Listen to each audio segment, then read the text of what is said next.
Hello everyone. Good morning, good evening.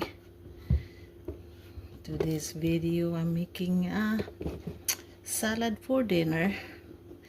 And I have cucumber, I have carrots, I have tomatoes, and I have onion. I already chopped it.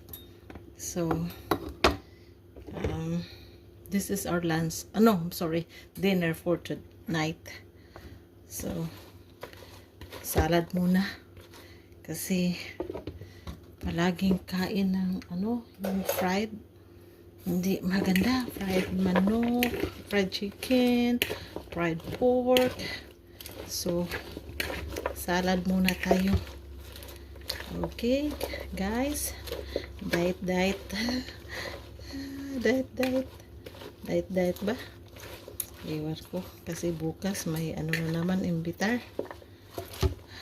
May parade bukas sa Philippine American Association, so somebody invite me, so I don't know. Oh guys, all right, thank you for watching.